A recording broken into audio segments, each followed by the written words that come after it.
suficiente, pero no se preocupe, esta también es mi primera operación. Todos queremos una fe confiable. Por eso, la fe que no puede ser probada no puede ser confiada. Leamos Hebreos 11:17.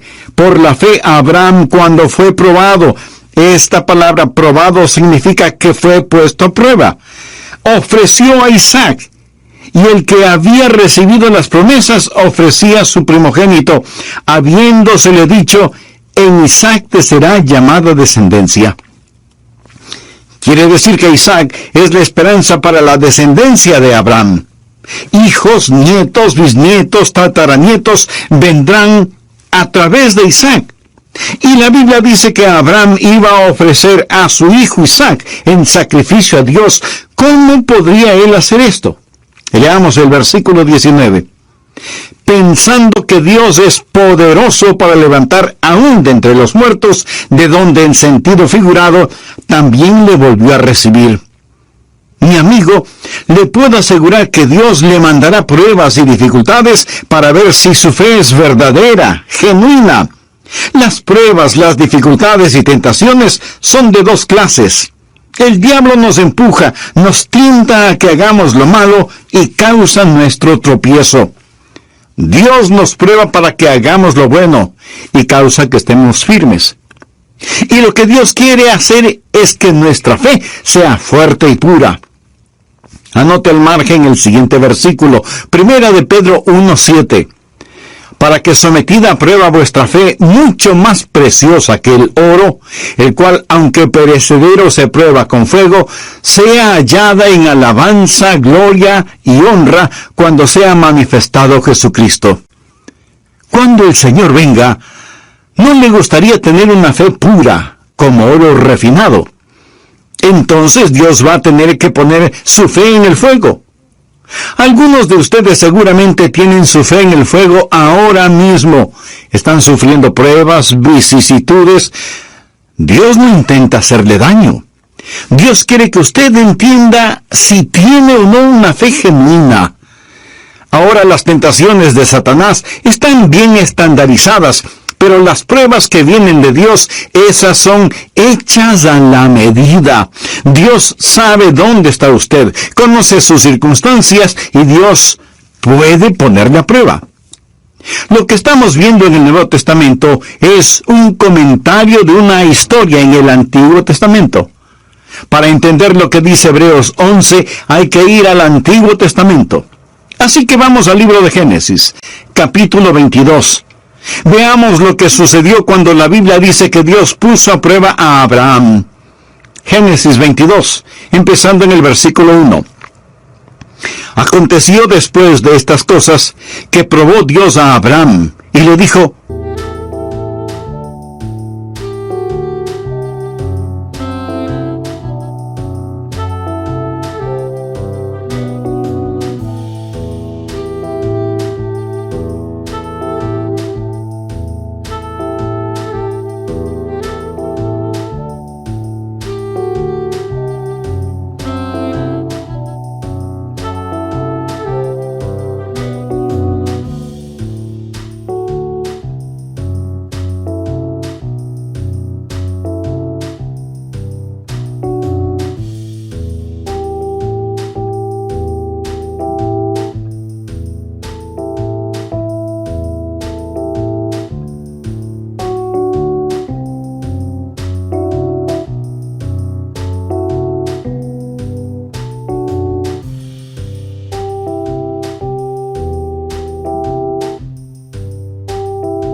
Abraham. Y él respondió: heme aquí. Y dijo: toma ahora tu hijo, tu único, Isaac, a quien amas.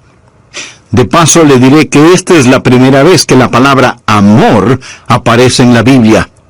Y vete a tierra de Moria, y ofrécelo allí en holocausto sobre uno de los montes que yo te diré. ¿Puede imaginarse esto? Dios le dijo a Abraham: toma a tu hijo y ofrécelo como un sacrificio. Sigamos leyendo, versículo 3. Y Abraham se levantó muy de mañana y enalbardó su asno, Y tomó consigo 2 siervos suyos, y a Isaac su hijo, y cortó leña para el holocausto, y se levantó, y fue al lugar que Dios le dijo. Al tercer día alzó Abraham sus ojos, y vio el lugar de lejos.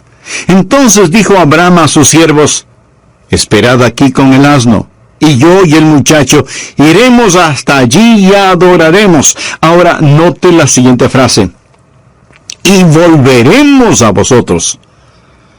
Dios le dijo a Abraham que sacrifique a Isaac. Y Abraham le dice a sus siervos: esperen aquí. Mi hijo y yo vamos a ir a adorar a Dios y luego volveremos. Y esa palabra volveremos quiere decir que él tenía la seguridad de que él e Isaac regresarían juntos. Sigamos leyendo en Génesis 22, desde el versículo 6. Y tomó a Abraham la leña del holocausto y la puso sobre su hijo Isaac. Y él tomó en su mano el fuego y el cuchillo, y fueron ambos juntos. Entonces habló Isaac a Abraham su padre y dijo: Padre mío. Y él respondió: heme aquí, mi hijo. Y él dijo: he aquí el fuego y la leña, mas ¿dónde está el cordero para el holocausto? Y respondió Abraham: Dios se proveerá de cordero para el holocausto, hijo mío. E iban juntos. Y cuando llegaron al lugar que Dios le había dicho, edificó allí Abraham un altar, y compuso la leña, y ató a Isaac su hijo, y lo puso en el altar sobre la leña. Y extendió Abraham su mano, y tomó el cuchillo para degollar a su hijo. Entonces el ángel de Jehová le dio voces desde el cielo, y dijo: Abraham, Abraham. Y él respondió: heme aquí. Y dijo: no extiendas tu mano sobre el muchacho ni le hagas nada, porque ya conozco que temes a Dios, por cuanto no me rehusaste tu hijo, tu único. Entonces alzó Abraham sus ojos y miró, y he aquí a sus espaldas un carnero trabado en un zarzal por sus cuernos. Y fue Abraham y tomó el carnero y lo ofreció en holocausto en lugar de su hijo. Y llamó a Abraham el nombre de aquel lugar: Jehová proveerá. Por tanto se dice hoy: en el monte de Jehová será provisto. Amigo, esta es una historia increíble. Dios nunca antes había ordenado ningún sacrificio humano, y ahora le ordena a Abraham que tome al hijo de la promesa, su amado hijo, y que lo sacrifique. Ahora, los teólogos liberales tratan de explicar este evento negándole realidad. Pero usted no puede decir que cree en la infalible palabra de Dios y negar que esto haya sucedido. Otros que dudan de la soberanía de Dios dicen que Dios no pudo haber hecho esto. Pero escúcheme con atención. Dios es un Dios soberano y Él puede hacer lo que se le antoje. Amén. Él no tiene que pedir permiso ni a usted ni a mí para hacer lo que quiera hacer. La orden fue dada: toma ahora tu hijo. Recuerde que este hijo, Isaac, tuvo un nacimiento milagroso. Es el hijo de la promesa, es el hijo amado. Y la Biblia dice que Abraham, sin ningún titubeo, se dirigió hacia el monte Moria. Y Abraham se levantó muy de mañana. Él comenzó a hacer, sin ninguna vacilación, exactamente lo que Dios le había dicho que haga. Usemos nuestra imaginación. Se puede imaginar a Abraham e Isaac la noche anterior sentados frente al fuego. Se puede imaginar lo que Abraham habrá sentido, mirando el rostro de su querido hijo, preguntándose cómo le diría lo que tenía que decirle, cómo explicarle. ¿Qué es lo que dirá Isaac a todo esto? ¿Sería capaz de soportar su mirada? Amigo, póngase por un instante en el lugar de Abraham. Dios va a probar su fe pidiéndole que haga algo que a lo mejor le sorprenda. No que renuncie a las cosas malas y equivocadas, eso debe hacer el creyente en forma diaria, sino que renuncie a las cosas buenas. Sería relativamente fácil si Dios nos pidiera renunciar a las cosas malas, renunciar a la mentira, al robo, a la murmuración y al orgullo, y así demostramos que le amamos. Pero no es eso lo que Dios está pidiendo. Dios le había dado a Abraham una posesión maravillosa, un hijo. Dios le había dado a Abraham un programa: haré de ti una gran nación. Y Dios le había dado a Abraham una promesa: lo haré. Pero ahora parece que Dios está pidiéndole a Abraham que le devuelva todo eso. Ahora, hay algunas cosas a las que renunciamos por el Señor. Pero la prueba de fe que está enfrentando Abraham no es lo que él renuncia por el Señor, sino que devuelva las bendiciones que Dios mismo le había prometido y le había dado.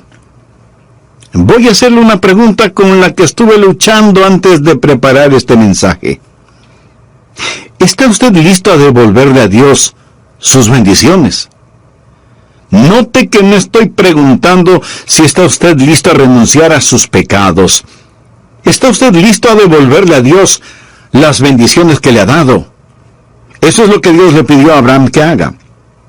Hoy quiero dejar 3 preguntas en su corazón para ver si su fe puede pasar la prueba. Primera pregunta: ¿puedo confiar a Dios las posesiones que Él mismo me ha dado? Retornemos al libro de Hebreos capítulo 11, versículo 17. Por fe Abraham, cuando fue probado, ofreció a Isaac, y el que había recibido las promesas ofrecía a su unigénito. Ahora, la prueba era sobre el regalo que Dios le dio a Abraham. ¿Por qué esa prueba? Podría haber sido que Abraham estaba amando más a Isaac de lo que amaba a Dios. ¿Sería acaso que estaba amando más al regalo que al dador del regalo? Podría haber sido que Dios ahora ocupaba el segundo lugar.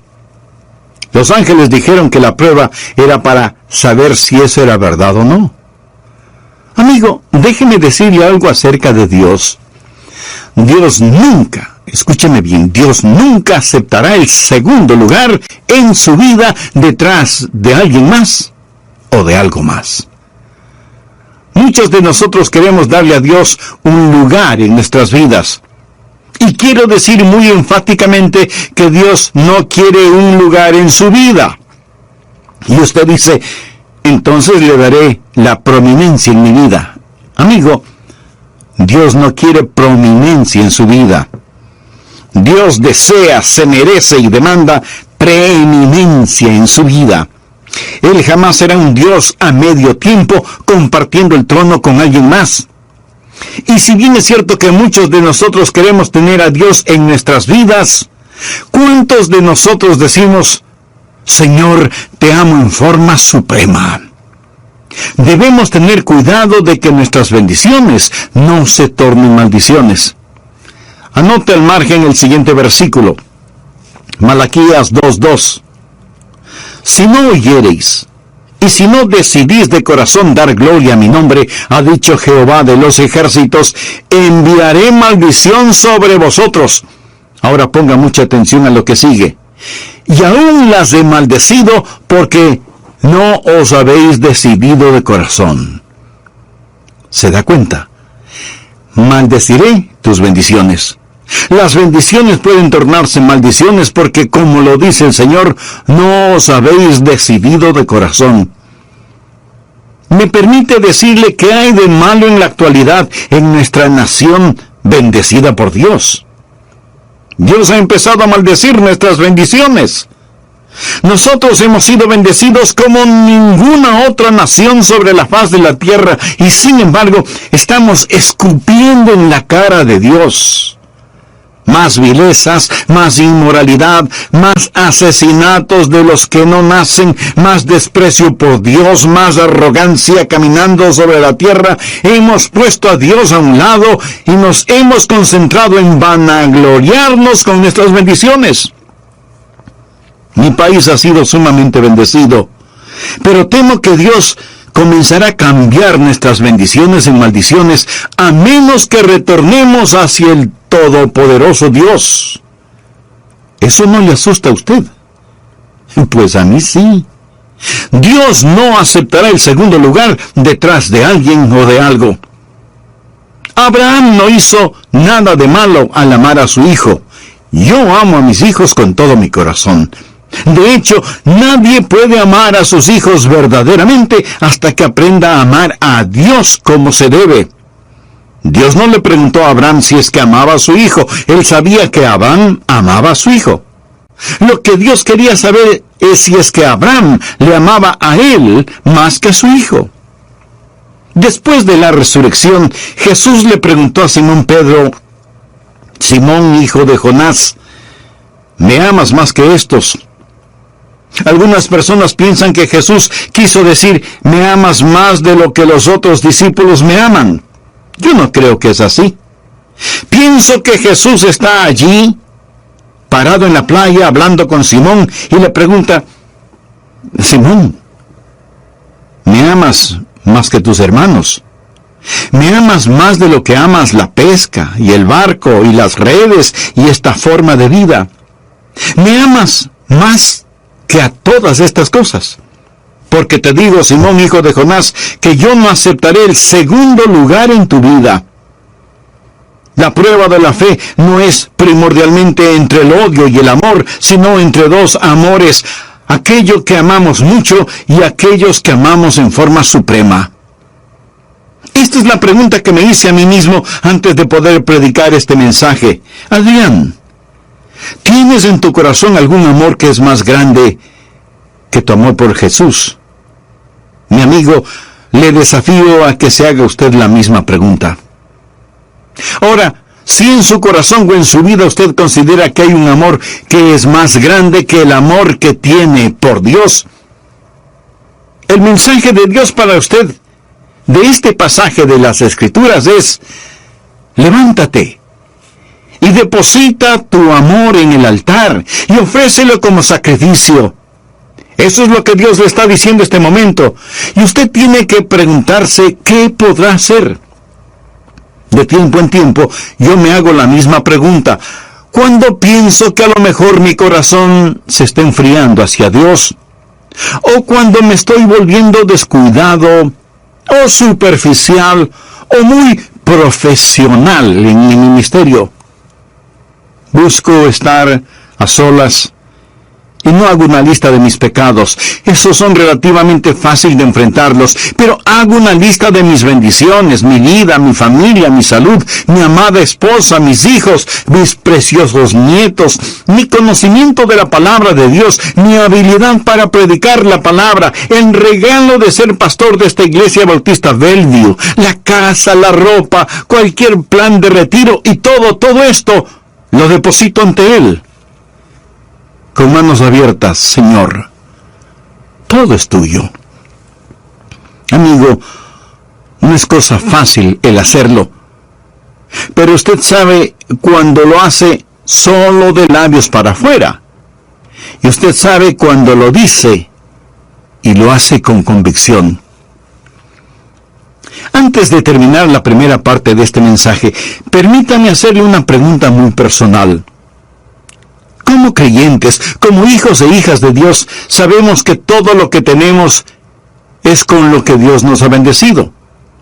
Pero ¿hay alguna cosa específica o especial que Él le ha dado y que usted no se la devolvería si Dios se la pidiera? ¿Hay algo que usted no entregaría voluntariamente a Dios si Él se lo solicitara? Usted podrá decir: Dios, tú mismo me diste esto, ¿por qué me pides que te lo devuelva? Amigo, ese no es asunto suyo. Dios tiene sus propias razones y de ninguna manera está obligado a darnos explicaciones. ¿Hay alguna cosa en su vida que usted no entregaría voluntariamente a Dios si es que Él se lo pidiera? Escúcheme, cualquier cosa que Dios le haya dado, usted puede confiársela. Y cualquier cosa que no le haya dado, aunque usted se lo haya pedido, es porque no la necesita. Sí, Dios le dio a Abraham un hijo y luego le pidió que lo llevara al monte Moria y que allí sobre el altar lo sacrifique. La prueba de la fe. Amigo, ¿cómo está poniendo Dios a prueba su fe? O tal vez, más bien debo preguntar, ¿tiene usted fe en Dios? ¿Cree usted en Dios? ¿Entiende el simbolismo del carnero enredado entre las zarzas como una prefigura del sacrificio de Cristo en el Calvario? Por fe, ha invitado a Jesús a su corazón, lo ha recibido como su Señor y Salvador. Bien puede hacerlo ahora mismo si repite conmigo la siguiente oración. Querido Dios, vengo a depositar mi fe en ti. Ahora entiendo que todo cuanto tengo tú me lo has dado y te pertenece. Y aún por medio de tu Hijo, el Señor Jesucristo, quieres darme perdón y vida eterna junto a ti. Señor Jesús, te recibo como mi Salvador y deseo que seas, y eso es absolutamente cierto. Por ejemplo, si usted necesita una intervención quirúrgica, ¿se dejaría operar por un doctor que es un mal cirujano? Probablemente no. ¿O aceptaría viajar en un avión que nunca ha sido probado? Mi amigo, todos los seres humanos queremos tener una fe confiable. Por eso, la fe que no puede ser probada no puede ser confiada.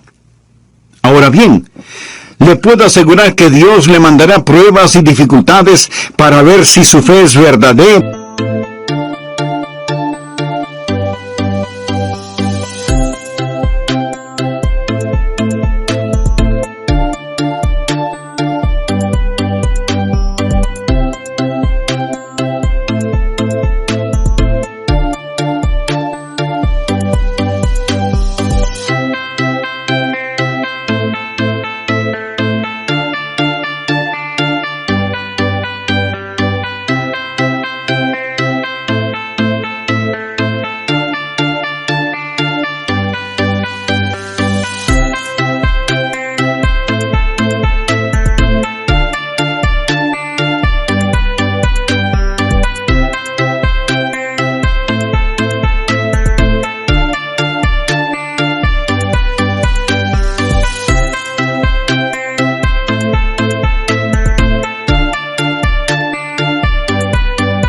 Genuina.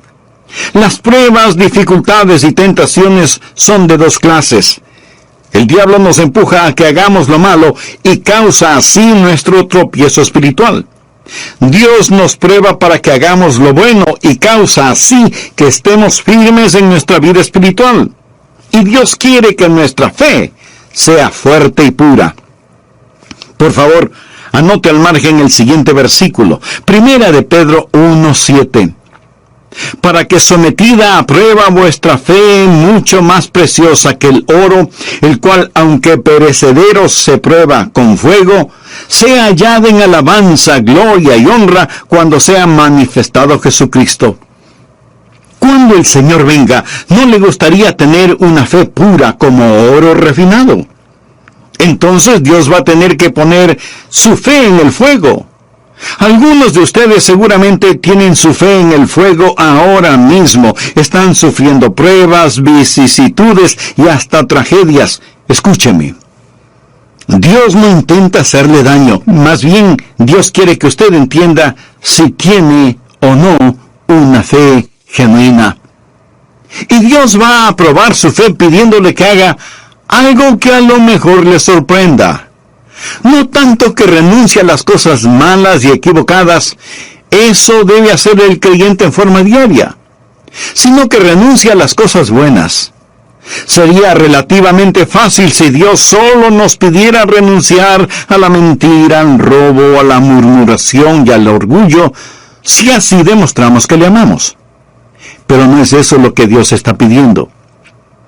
Dios le había dado a Abraham una posesión maravillosa, un hijo. Dios le había dado a Abraham un programa, haré de ti una gran nación. Y Dios le había prometido que lo haría, pero ahora parece que Dios está pidiéndole a Abraham que le devuelva todo eso. Ahora, hay algunas cosas a las que renunciamos por el Señor. Pero la prueba de fe que enfrentó Abraham no fue lo que él renunciaba por el Señor, sino que tenía que devolver las bendiciones y promesas que Dios mismo le había dado. ¿Está usted listo a devolverle a Dios sus bendiciones? Eso es lo que Dios le pidió a Abraham que haga. Quiero dejar 3 preguntas en su corazón para ver si su fe puede pasar la prueba. Pregunta número 1. ¿Puedo confiar a Dios las posesiones que Él mismo me ha dado? Leamos Hebreos 11:17. Por fe, Abraham, cuando fue probado, ofreció a Isaac, y el que había recibido las promesas, ofrecía su unigénito. Ahora, la prueba era sobre el regalo que Dios le dio a Abraham. ¿Por qué esa prueba? Podría haber sido que Abraham estaba amando más a Isaac de lo que amaba a Dios. ¿Sería acaso que estaba amando más al regalo que al dador del regalo? Podría haber sido que Dios ahora ocupaba un segundo lugar. Amigo, déjeme decirle algo acerca de Dios. Él nunca, escúcheme bien, nunca aceptará el segundo lugar en su vida detrás de alguien más o de algo más. Abraham no hizo nada de malo amando a su hijo.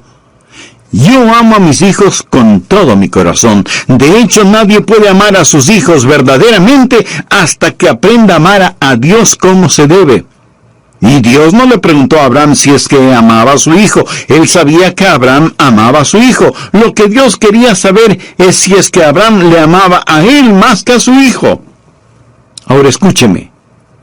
No es que Dios no sabía que Abraham le amaba, pero la prueba sirvió más bien para que Abraham mismo descubriera cuánto amaba a Dios. La prueba sirvió para consolidar y reafirmar su fe. ¿Hay alguna cosa específica o especial que Él le ha dado y que usted no se lo devolvería si Dios se lo pidiera? ¿Hay algo que usted no entregaría voluntariamente a Dios si Él se lo solicitara? Dios le dio un hijo a Abraham y luego le pidió que lo llevara al monte Moria y que allí sobre el altar lo sacrifique. La prueba de la fe.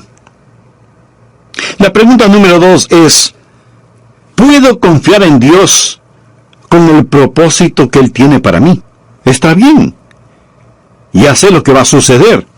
Voy a tener un hijo, y este hijo tendrá hijos, y estos hijos tendrán hijos, así que voy a tener una enorme descendencia, gente de fe. De pronto Dios le dice, quiero que sacrifiques a tu hijo. Eso no tiene ningún sentido. Ningún sentido. Amigo, fe no es primordialmente creer en Dios a pesar de la evidencia. Es el obedecer a Dios a pesar de las consecuencias. ¿Me permite repetir esto? Fe es el obedecer a Dios a pesar de las consecuencias. Sin saber por qué. Sin tener que saber por qué. La obediencia es la gran prueba de nuestra confianza y de nuestra fe. Cuando sabemos que tenemos una palabra de Dios, no la pasamos por el tamiz de nuestro entendimiento, simplemente obedecemos. Hay una sola alternativa frente a la obediencia: la desobediencia. Por lo tanto, debemos obedecer a Dios. Pero déjeme decirle qué clase de obediencia debe ser. Debe ser una obediencia informada. No vaya por allí a hacer alguna clase de sacrificio para demostrarle a Dios cuánto le ama. Sería un terrible error. Esté en armonía con Dios, sintonizado con Dios, escuchando a Dios. Abraham escuchó a Dios. Muchos cristianos se esfuerzan en hacer cosas para Dios que Dios no quiere que las hagan. Y Dios no ha prometido el bendecir actividades que Él no ha ordenado. Debemos escuchar a Dios para poder obedecerle. Debe ser una obediencia informada. Segundo, debe ser una obediencia intencional. Usted dice, bueno, no he sido informado. ¿Puedo hacerle una pregunta? ¿Está usted escuchando? Se reporta a Dios para servicio. La verdadera obediencia no es meramente la ausencia de realizar lo equivocado. Es el activamente buscar la voluntad de Dios para su vida. La ignorancia de la voluntad de Dios no es excusa si es que usted no tiene una obediencia intencional, informada, intencional e inmediata. Dios le dio una orden a Abraham, y en Génesis 22:3 leemos, y Abraham se levantó muy de mañana. Nada de esperar, nada de demoras. Tan pronto como le fue posible, él empezó a hacer exactamente lo que Dios le había ordenado. Nuestra alma debe ser rápida en responder a Dios. Nuestros pies deben ir jubilosos a donde Él nos mande. El aplazar nuestra responsabilidad es una forma de desobediencia. Dios le ha ordenado el decir algo, dar algo, hacer algo, y usted está esperando quién sabe qué, o aplazando lo que debe hacer. No espere. La verdadera obediencia es inmediata. Nosotros no tenemos que razonar por qué, no tenemos que argumentar. Debemos hacer o morir. Alguna vez la prueba vendrá, y si usted no obedece de inmediato, puede verse en serios problemas. Permítame relatarle algo. Cuando estaba en el colegio, pastoreaba una pequeña iglesia. 40 o 50 personas, era una muy buena asistencia al servicio dominical. Yo amaba a esos hermanos y ellos me amaban también. Cuando me gradué en el seminario, un par de pequeñas iglesias en la Florida me ofrecieron el pastorado. Sus cartas me llegaron el mismo día, y ambas decían prácticamente lo mismo. Hermano Rogers, creemos que usted debe ser nuestro pastor porque hemos orado sobre este asunto. Bueno, una de las cartas debía estar equivocada. Personalmente creía que ambas estaban equivocadas. Así que les contesté, muchas gracias, pero no, gracias. La pequeña iglesia de Fort Pierce me volvió a escribir. La asistencia dominical en esa iglesita era menos de 100 personas. Y en su carta me dijeron, hermano, creemos que usted es el hombre de Dios para nosotros. Y yo no pude sacar eso de mi corazón, aunque francamente, después de 8 años de estudio, yo esperaba tener una congregación de más de 100 personas. Pero finalmente les contesté, está bien, acepto su invitación. Y a los hermanos de la pequeña iglesia de Waveland en Mississippi les dije, hermanos, Dios me ha llamado a otra iglesia y debo ir. Yo sabía que algunos de ellos iban a oponerse, así que traté de ser algo poético cuando dije, una mano perforada me señala el camino hacia la Florida y debo ir. Y pensé, ¿quién puede oponerse a una mano perforada? Y esa fue la retórica que utilicé esa mañana. Pero yo no le había dicho a la iglesia de Fort Pierce cuándo iría. Sin embargo, ya tenía su oferta. Después del culto dominical, fui a casa y antes de comer recibí una llamada telefónica de uno de los miembros del comité de púlpito de la primera iglesia bautista de una de las grandes ciudades de la Florida. Me dijo, hemos oído acerca de usted y queremos que venga para que sea nuestro pastor. Me habló del personal de la iglesia, del presupuesto, de los beneficios que yo tendría. Pero yo ya había ofrecido ir a la pequeña iglesia de Fort Pierce. Le digo, si Dios lo hubiera escrito en grandes letras sobre la pared de la iglesia, no hubiera sido tan obvio. Dios me estaba diciendo, Adrián, esta es una prueba. No la eches a perder. Así que le dije al hombre que me llamó, hermano, gracias, pero voy a servir en tal y tal iglesia. Dios me ha llamado a ese lugar y debo ir. Y colgué el teléfono. No lo cuento esto para darme yo mismo una palmadita en la espalda, sino para testificar delante de Dios, cuando esas pruebas lleguen, es mejor obedecer a Dios inmediatamente. Si no, usted puede verse en serios problemas. Y quiero decirle que uno de los tiempos más felices de mi vida fue en esa preciosa, sin malas caras, sin ociosidad. Necesitamos servir a Jesús en esta época en que vivimos con un amor apasionado y consumidor. Estoy seguro que para Abraham fue una verdadera lucha interna, pero gracias a Dios pasó la prueba. Pregunta número 3.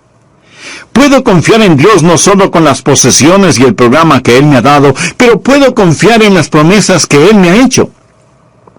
Recuerda lo que dice Hebreos 11, la porción que estamos estudiando. Por fe Abraham, cuando fue probado, ofreció a Isaac, y el que había recibido las promesas ofrecía a su primogénito. Esta es la antítesis de la promesa que dice que en ese hijo sería bendecido. Habiéndose dicho, en Isaac te será llamada descendencia, ¿cómo reconciliar esta aparente contradicción? Ponga atención al siguiente versículo.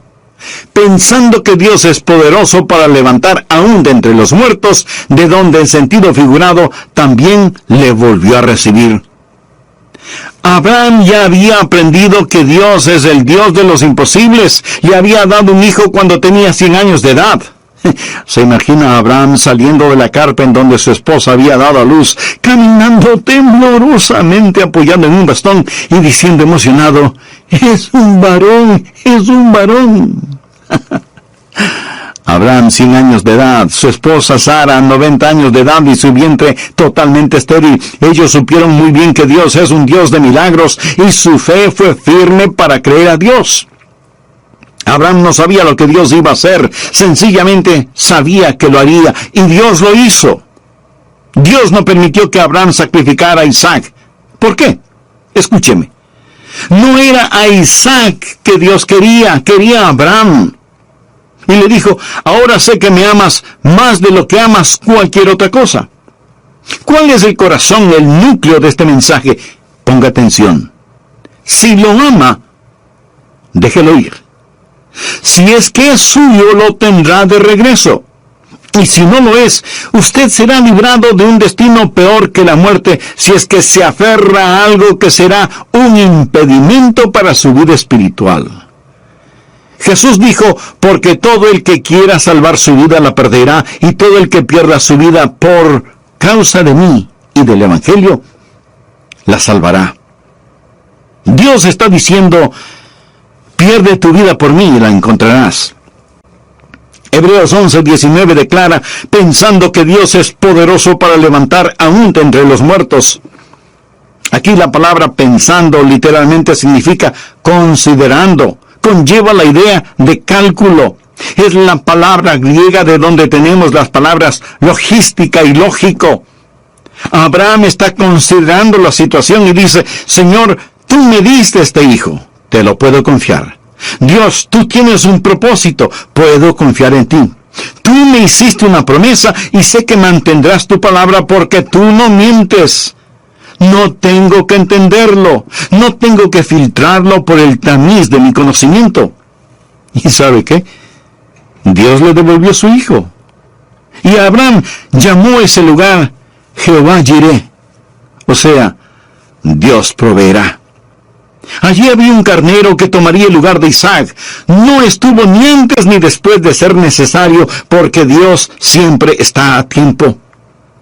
¿Cuál es la pregunta que me hice a mí mismo al preparar y predicar este mensaje? Me pregunté, Adrián, ¿hay alguna cosa buena y especial que tú no estarías dispuesto a entregarla? De paso le diré que no estoy hablando de cosas negativas, estoy hablando de bendiciones. Podría ser sus finanzas, su salud, sus hijos o nietos. ¿Hay alguna obediencia que usted no está dispuesto a cumplir, aunque sabe que eso es contradictorio a lo que usted piense es la voluntad de Dios para su vida? ¿Hay alguna promesa que no puede confiar a Dios, aunque eso no tenga ningún sentido? Recuerden, no vivimos de explicaciones, vivimos de promesas. Seguramente no le gustó este mensaje. A mí tampoco.